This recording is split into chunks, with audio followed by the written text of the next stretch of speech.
No livro de Êxodo, no capítulo 20.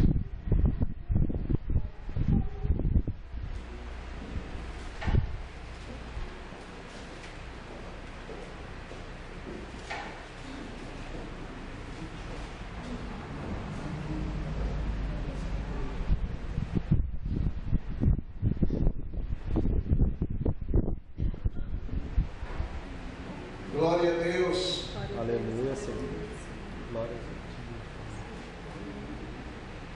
Versículo de número 5 do capítulo 20 do livro de Êxodo. Louvado seja o nome do Senhor, aleluia. Aleluia.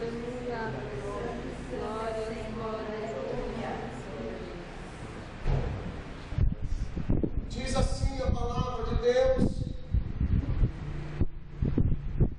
Depois do primeiro ponto e vírgula,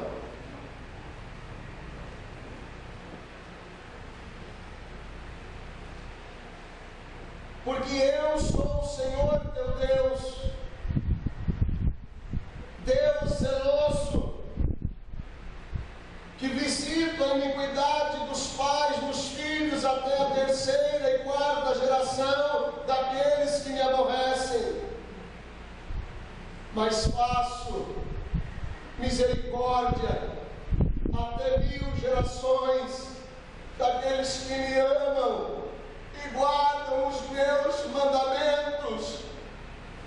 Não tomarás o nome do Senhor teu Deus em vão, porque o Senhor não terá por inocente aquele que tomar o seu santo nome em vão. Fecha a sua Bíblia, querido e amado Senhor. Esta noite, Senhor, nós estamos diante de Ti para celebrar a Tua santidade. Nós estamos diante de Ti para cultuar o Teu nome. Nós estamos diante de Ti para pedir, Senhor, a Tua bênção sobre a nossa vida, sobre o nosso entendimento, Senhor. Desvenda aos nossos olhos os Teus mistérios hoje. Desvenda, Senhor, aos nossos olhos, Pai querido, da Tua verdade. A Tua verdade me transforma.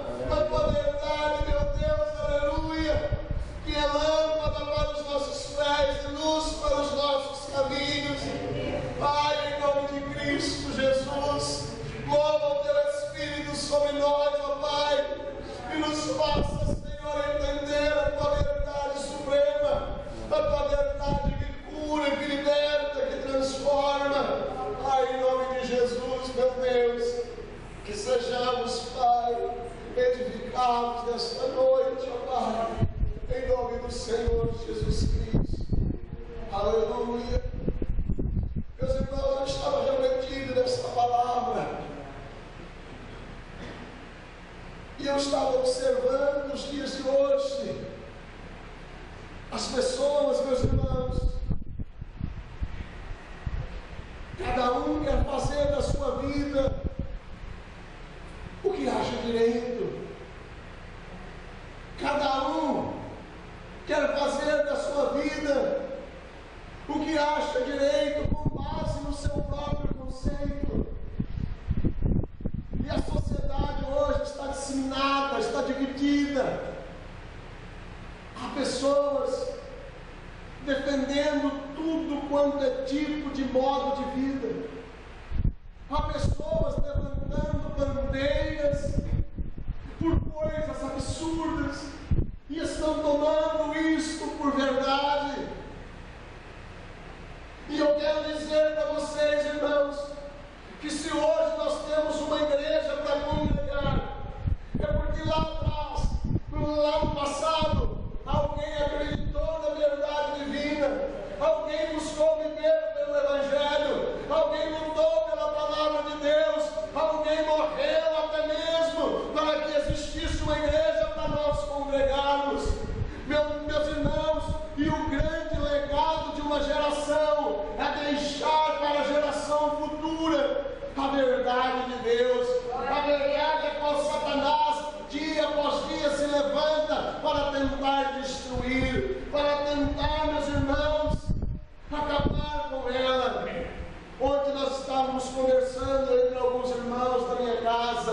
foram me visitar.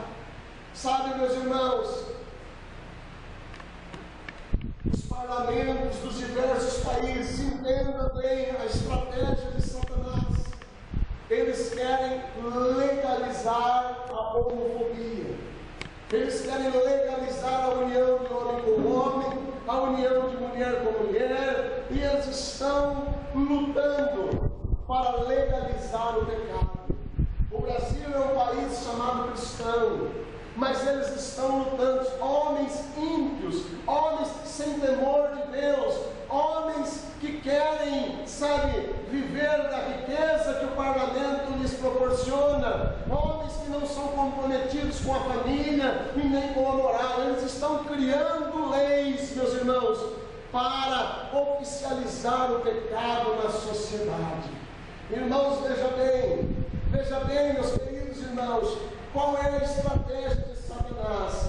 A palavra de Deus diz que Deus fez homem e Deus fez mulher. A palavra de Deus diz que o homem deixará a sua casa e unir-se-á à sua mulher, e ambos se tornarão uma só carne, e eles terão filhos, eles se tornarão famílias, e eles viverão para a glória de Deus. Este é o projeto de Deus. Aleluia. Mas a legalização do pecado diz que dois homens podem viver juntos e criar filhos e serem uma família.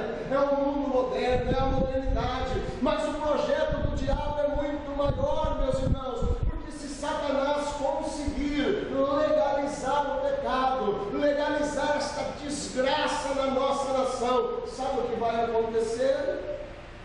Será crime você se levantar contra aquilo que foi instituído por lei. Aí eles vão querer acabar com a expressão homofóbica. Eles vão querer parar mensagens como essa que eu estou pregando para vocês. E eles vão lutar para fechar as igrejas. E sabe o que mais? Vai se levantar um Jean Willis da vida.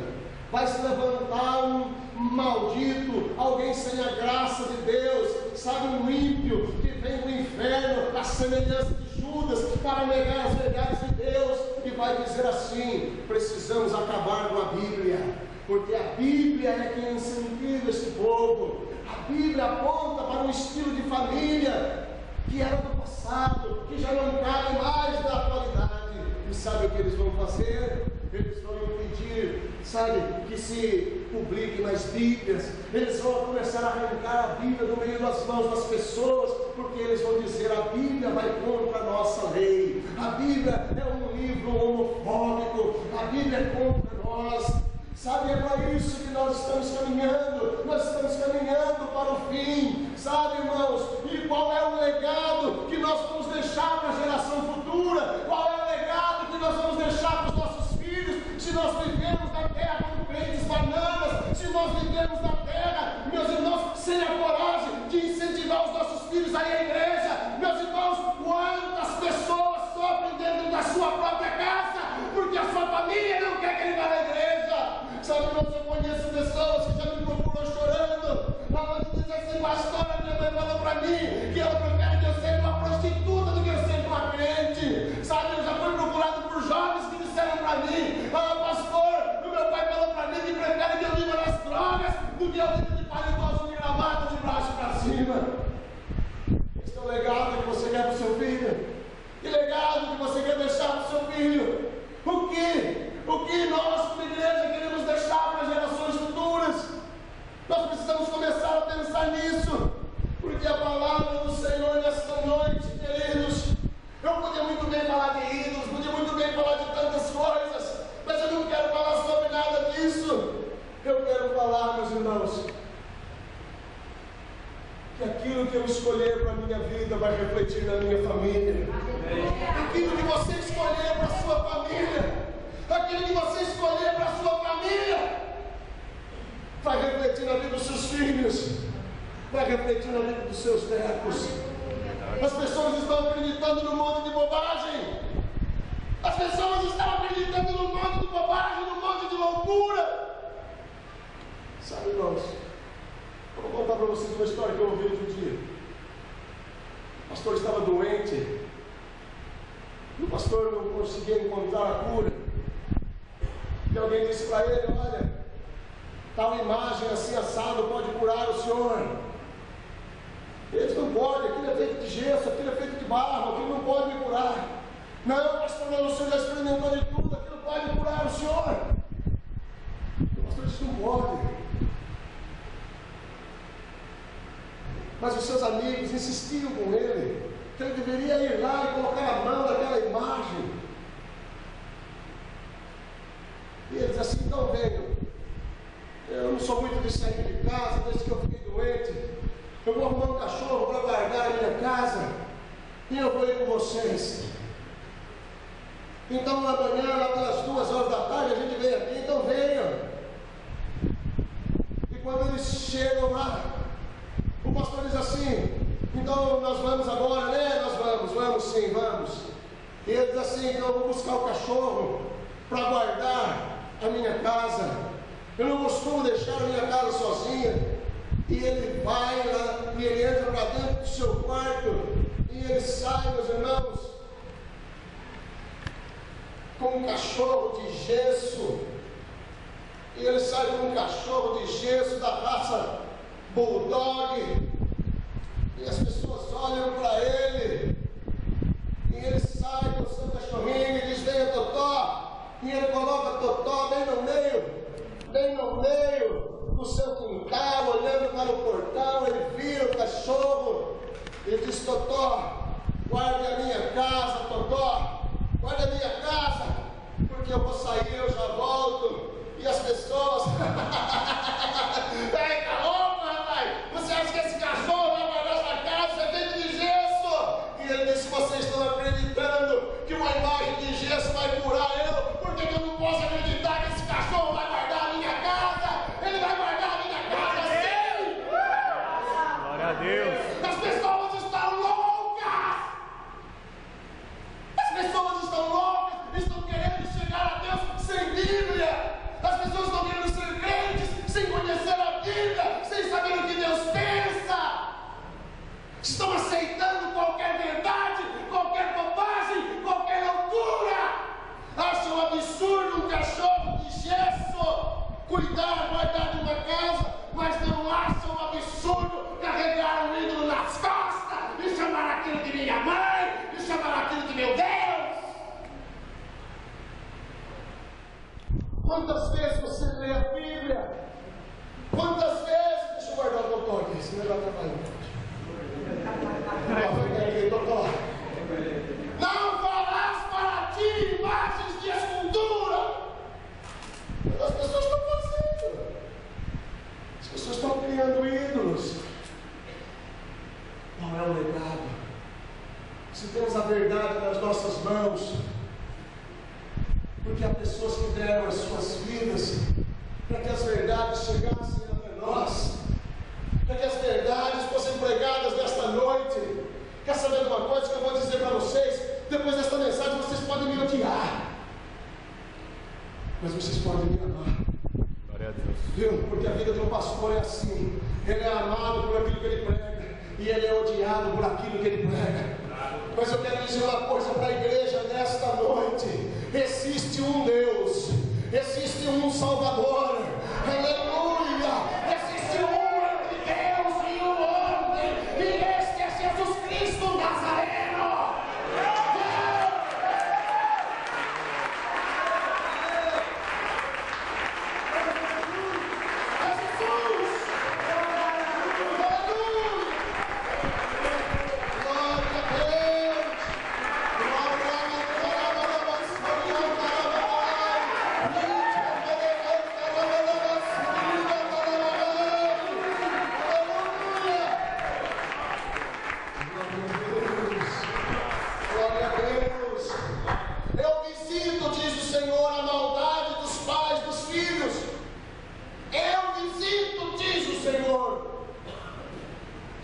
Terceira e quarta geração.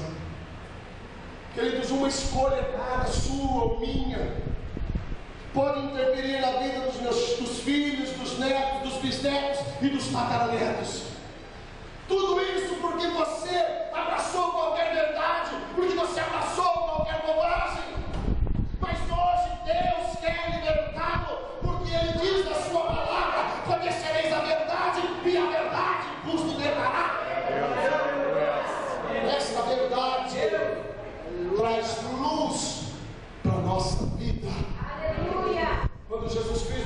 iniciar o seu ministério, foi dito acerca de uma cidade: aqueles que viviam na região da sombra da morte, a estes resplandeceu luz. Queridos, há um holofote no céu hoje, buscando você, sabe, buscando você, buscando que você entenda quem você é, buscando que você entenda como está a sua vida. É Deus querendo clarear os seus caminhos, é Deus, aleluia. Sabe por quê? Para que a gente acerte, para que a gente pense certo, para que a gente fale certo, para que a gente ache certo, e que as nossas gerações futuras não paguem o preço das nossas más escolhas, ou da cegueira espiritual que nós venhamos escolher viver. Diante de nós, queridos, está colocado a vida e a morte. Diante de nós está colocado a bênção e a maldição. Sabe, é cada um de nós que escolhe. Sabe, me dói na alma quando eu escuto um crente gritar gol mais forte do que ele dá um glória a Deus na igreja. Tem vontade de dar um cola-brinco nele. Eu tenho, irmão. Sabe por quê? Porque quem nos salva, quem nos transforma, quem deu a vida por nós foi Jesus. Mas o cara aí, ela não ama, mano, sabe? Ele é só noite. Ela não ama, mano, sabe? E de repente, aquele jeito do louvor, o pastor desgasta aqui, o infeliz dando glória a Deus, e malemar, glória a Deus. Glória a Deus, o culto hoje está mais ou menos. O culto está mais ou menos, porque é você que faz o culto ficar mais ou menos. Porque quem está realizando o culto somos nós. Somos nós que estamos dando culto a Deus. Se o culto foi mais ou menos, se o culto foi meia boca, não foi por causa de Deus, foi por causa de mim. Mas você. Glória a Deus, aleluia. Mas o que Deus quer fazer na nossa vida, meus irmãos, o que Deus está disposto a fazer na nossa vida é derramar a sua misericórdia sobre milhares de gerações. Sabe, Deus não quer somente abençoar 3 ou 4 gerações futuras da nossa genealogia, não. Sabe, Deus quer que mudemos o curso da história dos nossos futuros parentes. Deus quer, porque Ele diz: eu visito a maldade dos pais dos filhos, mas eu exercito misericórdia até 1000 gerações da vida daqueles que me amam e daqueles que guardam o meu nome. Aleluia, bendito seja o nome do Senhor. Aleluia.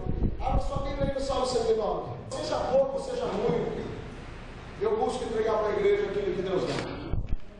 E feliz é aquele que consegue entender, feliz é aquele que consegue abaixar. Mas eu quero ler alguns versículos com você no Salmo de número 109. Diz assim a palavra de Deus, versículo 5: pagaram-me o bem com o mal, pagaram-me o bem com o mal,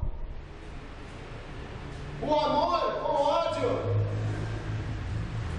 suscita contra ele um ímpio, e à sua direita esteja um acusador. Quando julgarem, seja condenado, e tida como pecado a sua oração. Os seus dias sejam poucos, tome outro o seu encargo, fique viúva a sua esposa, andem errante os seus filhos, e mendiguem, e sejam expulsos das ruínas das suas casas.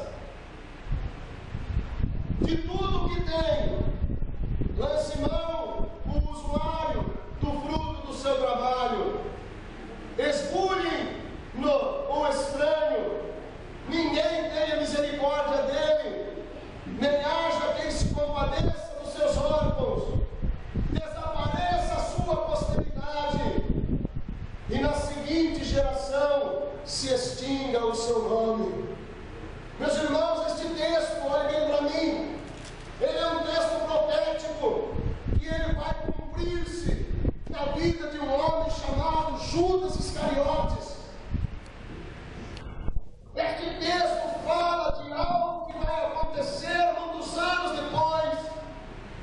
vida de um homem que andou com Jesus, que ouviu a verdade, que conheceu a verdade, que andou lado a lado com o Mestre, mas que escolheu traí-lo.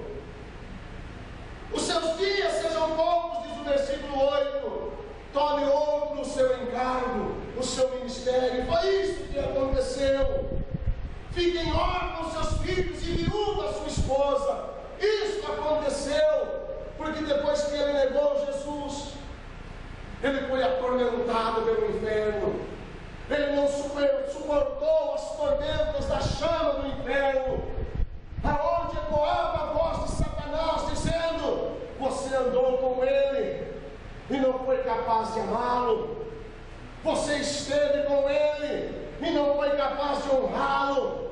Você o conheceu e foi incapaz de servi-lo. Morra, desgraçado! Morra, desgraçado! E Judas não suporta a acusação que vem do inferno sobre ele. E a palavra de Deus diz que Judas então lança a mão de uma corda e ele vai até um penhasco para se enforcar. Mas, irmãos, ele não tem êxito nem na sua morte, porque quando ele se pendura naquela árvore, o galho quebra, a corda arrebenta, e diz a palavra de Deus que ele caiu desse penhadeiro abaixo, e ele espatifou-se lá embaixo, e as suas vísceras se abriram. Sabe, queridos, não teve direito de morrer nem do jeito que quis morrer. Sabe, amados, o que você está fazendo com as verdades divinas que você tem ouvido? O que você está fazendo? Sabe, você que julga ter uma Bíblia. Não, eu tenho uma Bíblia. A minha Bíblia é uma abertura. A minha Bíblia é pentecostal. A minha Bíblia é na linguagem de hoje. A minha Bíblia é isso, a minha Bíblia é aquilo, a minha Bíblia é de Genebra, a minha Bíblia é Ave Maria, a minha Bíblia é aquilo, é aquilo outro. Sabe, das palavras que estão dentro destas Bíblias é que nós vamos dar conta para Deus. Não importa se ela é de estudo ou não é de estudo, mas é do que tem dentro dela que um dia o Senhor vai tomar conta da nossa vida, da vida que nós escolhemos viver. E eu pergunto para você nesta noite: o que você está fazendo com a sua vida?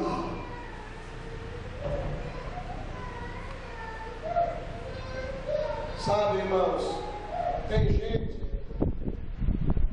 que afirma, dizendo assim: não, Jesus é a verdade, porque Ele disse: eu sou o caminho e sou a verdade. Estás correto.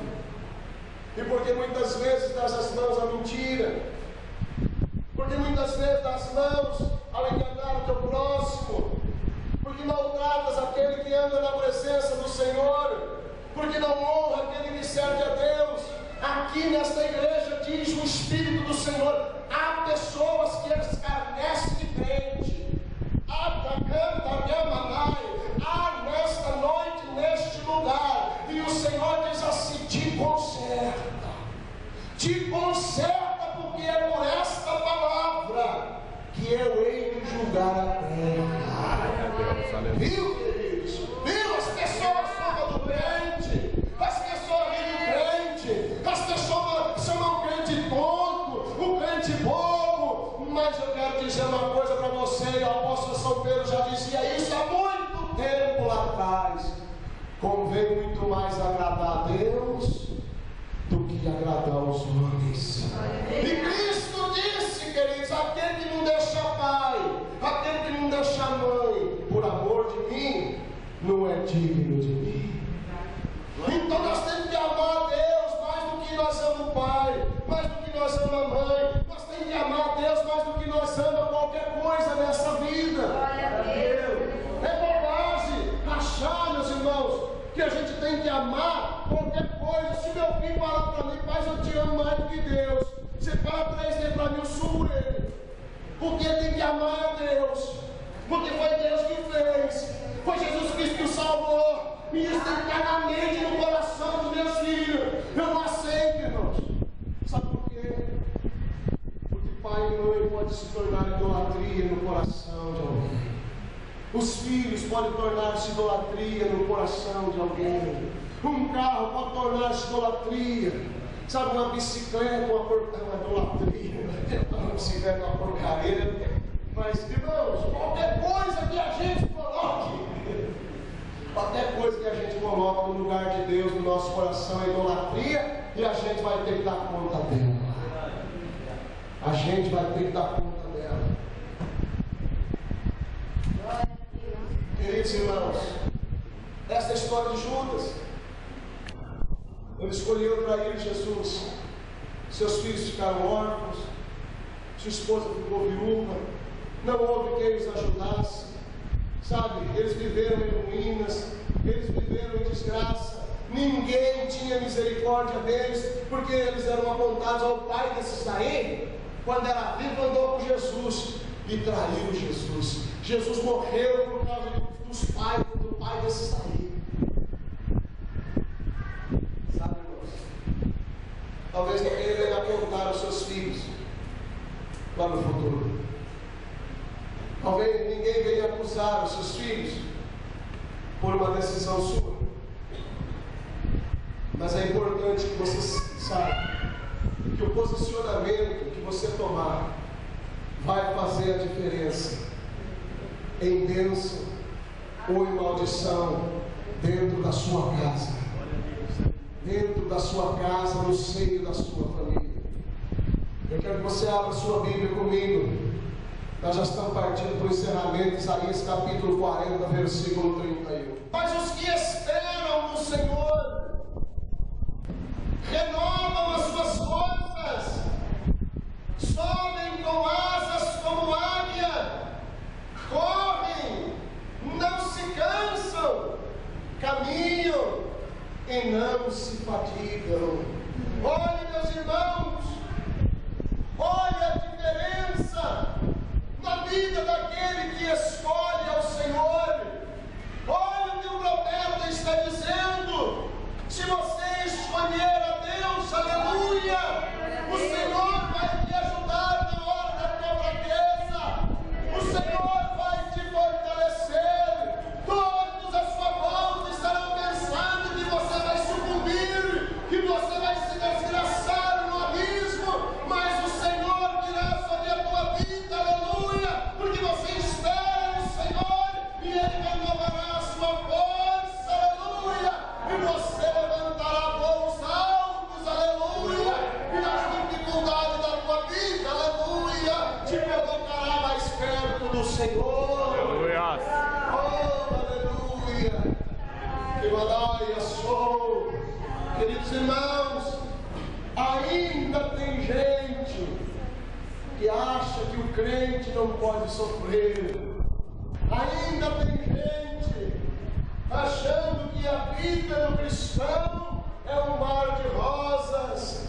Ah, meus irmãos, quanta bobagem! Pois o próprio Cristo disse, aleluia, no mundo tereis angústias e aflições, mas tende bom ânimo. Sabe, eu acredito que o Cristo estava olhando para esta palavra, e o Cristo, aleluia, estava focado nesta palavra, como quem diz: se vocês acreditarem em mim, se vocês esperarem em mim, sabe, as lutas da vossa vida não serão para a vossa destruição, não serão para a vossa desgraça, não serão para a vossa ruína, porque eu, Senhor, estarei convosco, eu mesmo vos ajudarei, eu mesmo abrirei portas, e as pessoas ficarão admiradas e dirão: mas como? Como? É porque o nosso Deus, queridos, Ele é o Deus do impossível. Oh, aleluia! O nosso Deus, Ele não é a imagem do totó que nós falamos aqui. Ele fez o céu e a terra. Todos que esperam no Senhor renovam as suas forças, sobem com asas como águia, correm, não se cansam, caminham e não se fatigam. O que você quer na sua vida? O que você quer? Não posso vender a imagem para você, que se você vai sair daqui hoje e não vai ter dificuldade.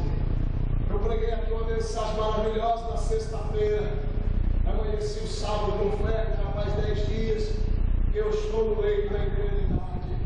Mas o Senhor é comigo, Ele é o meu ajudador, Ele é o meu guarda-fiel. E eu não desisto!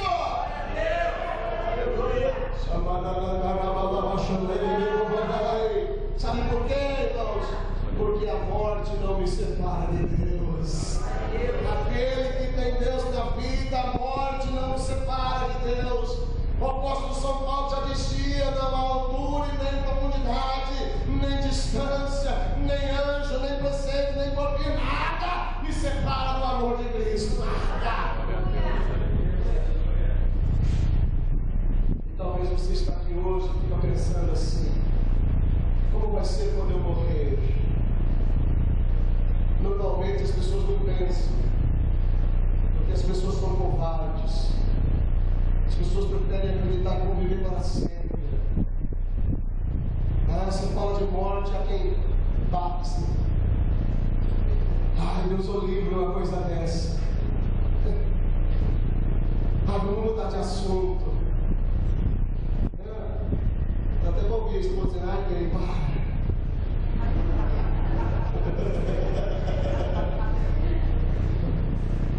Mas eu quero explicar para você o que é a morte. A palavra de Deus diz que morreu um homem rico, cheio de bens,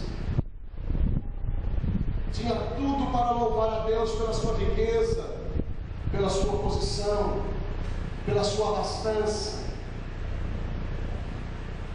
Mas ele achou que não precisava de Deus. Um homem estudado, um homem culto, um homem cheio de amigos, um homem que escolheu dizer não para Deus e passou pela vida como um vencedor sem Deus. Mas no dia da sua morte, a palavra do Senhor diz que e o rico morreu e foi levado para o inferno. Se você acha que não precisa de Deus para viver, eu quero dizer para você que você precisa de Deus pelo menos para morrer. Porque a eternidade da sua alma está em jogo. E a palavra de Deus fala de um alguém que não tinha nada. É aquele alguém que todo mundo julga ele um ninguém, um mendigo. A Bíblia Sagrada diz que os seus amigos eram os cães que lhe lambiam as feridas. Um homem que tinha tudo para amaldiçoar a Deus. Um homem que podia olhar para o rico e dizer assim: esse cara não vai na igreja, esse cara não é bíblico, esse cara não respeita a Deus, e ele é bem sucedido. Ele era para ser cheio de amargura, mas ele gastou os seus dias dizendo: Deus, muito obrigado pelos cães que lambem as minhas feridas. Obrigado, Senhor, porque eu tenho fôlego de vidas, porque o Senhor me deu. O Senhor me ajuda. E ele revirava o lixo da casa do rico, e ele comia dos restos que o rico lhe dava. Ele que tinha tudo também para viver sem Deus, revoltado, ele escolheu honrar ao Senhor. E o que aconteceu? Como ele escolheu viver e honrar a Deus na sua vida, a palavra de Deus diz: Lázaro também morreu, e os anjos do Senhor vieram buscar. E Lázaro foi achado no seio de Abraão. O rico lá do inferno via Lázaro nos deleites do paraíso, e o rico gritava, havia um abismo entre eles: Pai Abraão, manda esse infeliz do Lázaro molhar a ponta do dedo aí nesta pingar algumas gotas na minha boca. E o pai Abraão dizia: nem que isto fosse possível, acredito que Lázaro iria. Não tem como quem está aí vir para cá, nem quem está aqui ir aí. Ah, pai Abraão, manda eles avisarem os meus irmãos que eu estou aqui neste lugar terrível, para que eles não venham aqui. Quantas vezes será ouvido não ouvir a palavra de Deus? Quantas vezes aquele homem será não ouviu que o destino dos seus dependia de uma decisão sua? E pai Abraão responde: lá ele tem os pastores, lá eles têm os profetas, igrejas, a Bíblia. Se eles não derem ouvidos, ainda que o morto se levante, eles não irão crer. Sabe por que isso, meus? Porque crer em Deus, aceitar a verdade divina, é uma questão de escolha.